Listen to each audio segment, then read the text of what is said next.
നമസ്കാരം.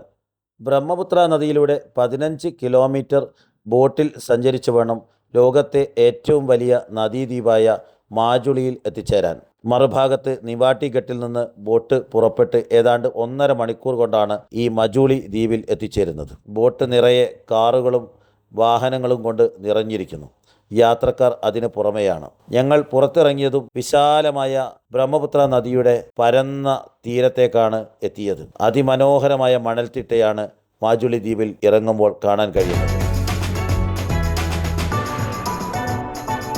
പക്ഷേ ഈ പ്രദേശമൊക്കെ തന്നെ ഓരോ ദിവസവും ബ്രഹ്മപുത്ര നദിയിൽ നിന്നുള്ള വെള്ളപ്പൊക്കം കാരണം കാർന്ന് തിന്നുകൊണ്ടിരിക്കുകയാണ്. മാജുളി ദ്വീപിൻ്റെ വിസ്തൃതി ഓരോ ദിവസവും കുറഞ്ഞ് വരികയാണ്. ഞങ്ങളെയൊക്കെ കാത്ത് വാഹനങ്ങൾ അവിടെ പാർക്ക് ചെയ്തിരിക്കുന്നു.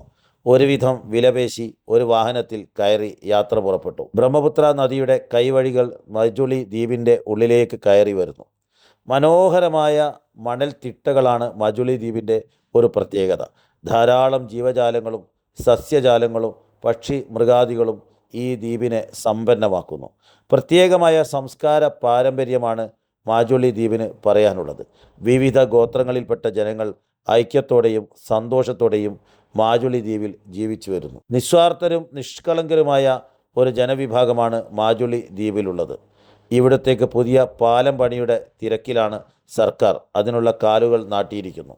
ഇനി ഒരിക്കൽ കൂടെ മാജുളി ദ്വീപിൽ വരുമ്പോൾ ഒരു പക്ഷേ ബോട്ട് യാത്ര അവസാനിപ്പിച്ച് പാലത്തിലൂടെ കടന്നു വരാൻ സാധിക്കുമെന്ന് വേണം കരുതാൻ. വലിയൊരു പാലം, ഏതാണ്ട് 10 കിലോമീറ്ററോളം നീളമുള്ള.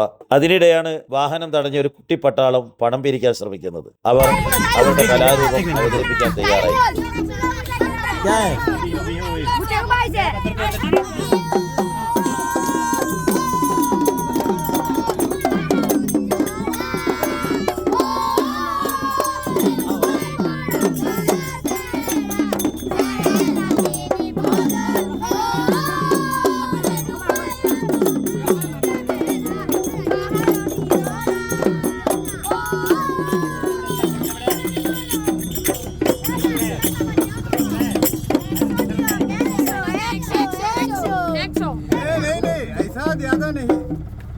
പുതിയൊരു കുട്ടിപ്പട്ടാളത്തിൻ്റെ അവർക്ക് വേണ്ടത് പണമാണ്.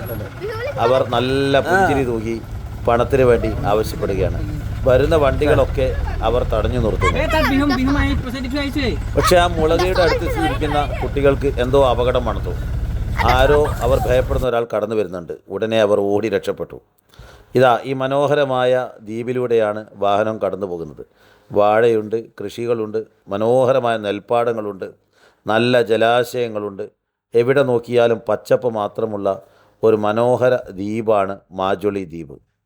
ലോകത്തിൻ്റെ നാനാഭാഗത്തു നിന്നും ആയിരക്കണക്കിന് സഞ്ചാരികളാണ് മാജുളിയിലേക്ക് കടന്നു വരുന്നത്. ഇവരുടെ വിശേഷപ്പെട്ട ഭക്ഷണങ്ങളും മത്സ്യക്കറികളുമൊക്കെ പ്രസിദ്ധമാണ്. വളരെ നിഷ്കളങ്കരായ ജനങ്ങളാണ്. പരസ്പര സാഹോദര്യത്തോടു കൂടി ജീവിക്കുന്ന ജനതയാണ് മാജുളിയുടെ അഭിമാനവും അവരുടെ പാരമ്പര്യവും. എല്ലാവരും സാധാരണക്കാരായ ജനവിഭാഗങ്ങളാണ്. ഇന്ന് ഇവിടെ ബീഹു എന്ന് പറയുന്ന ഉത്സവമാണ്. നമ്മുടെ വിഷുവിന് പകരമുള്ള. കുട്ടികളൊക്കെ ഡ്രസ്സൊക്കെ മനോഹരമായ വസ്ത്രധാരണം നടത്തി എല്ലാ വീടുകളും സന്ദർശിക്കുന്ന തിരക്കിലാണ്. ഇവിടെയൊക്കെയുള്ള വീടുകൾ, ആസാമിലെ വീടുകൾ നമുക്കറിയാം, ബ്രഹ്മപുത്രയിലെ വെള്ളപ്പൊക്കത്തിൽ നിന്ന് രക്ഷപ്പെടാനായി തൂണുകളിലാണ് നിർമ്മിക്കുന്നത്. മജുളിയിലെ വീടുകളും അതേപോലെ തന്നെയാണ് നിർമ്മിച്ചിരിക്കുന്നത്. ഇത്തരത്തിലുള്ള വീടുകളുടെ പ്രത്യേകതയും ജീവിത രീതിയും മറ്റൊരു വീഡിയോയിൽ പകർത്തുന്നത് കൊണ്ട് കൂടുതലായി നാം വിശദീകരിക്കുന്നില്ല. ഏതായാലും ഇന്ന് നാം ഇതൊക്കെ വാഹനത്തിൽ നിന്ന് കണ്ട് മുന്നോട്ട് യാത്ര ചെയ്യുകയാണ്. നിരന്തരമായി ഇത്തരം വീടുകളാണ്. ഇവിടെ കമലാബാരി എന്ന് പറയുന്ന സ്ഥലത്ത് ഒരു ഹോട്ടൽ, ജനതാ ഹോട്ടൽ. ഇവിടെ ഭക്ഷണം കഴിക്കാനുള്ള തയ്യാറെടുപ്പിൽ കയറുകയാണ്. ഇയാൾ പൊറാട്ട ചൂടുകയാണ്. പൊറാട്ട നമ്മെപ്പോലെയുള്ള ഒറ്റ പൊറോട്ടയാണ്. അത് ചപ്പാത്തി ചുടുന്നത് പോലെയാണ് ഇവർ പൊറാട്ട ചുടുന്നത്.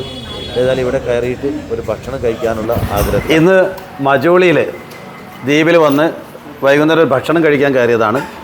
നല്ല മത്സ്യം, ബ്രഹ്മപുത്രയിൽ നിന്ന് പിടിച്ച നല്ല മത്സ്യം, നല്ല ടേസ്റ്റി മത്സ്യമുണ്ട്. ഒന്ന് ടേസ്റ്റ് ചെയ്ത് നോക്കാം. മത്സ്യം നല്ല രുചികരമായ മത്സ്യമാണ്. നമുക്ക് നാട്ടിൽ കിട്ടുന്നതിനേക്കാൾ ശുദ്ധജല മത്സ്യം ബ്രഹ്മപുത്രയിൽ നിന്ന് പിടിച്ചുകൊണ്ട് അതിൻ്റേതായ ടേസ്റ്റുണ്ട്. ഇത് നമുക്ക് പതുക്കെ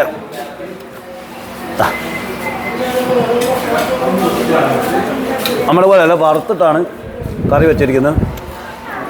അത് വലിയ ചപ്പാത്തി വലുതാണ്, റോട്ടി പൊറോട്ട. നമ്മളെ പോലെ ഇതല്ല, ഇങ്ങനെ ഒറ്റ പൊറോട്ട ആയിട്ടാണ്.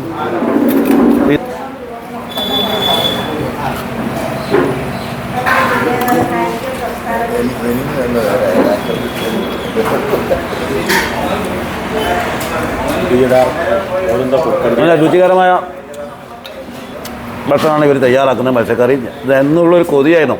ഇവിടെ വന്നു ഈ കുഴൽ മത്സ്യം കൂട്ടിയിട്ട് ഒരു ഭക്ഷണം കഴിയും, അതായാലും കിട്ടിയത്. Thank you.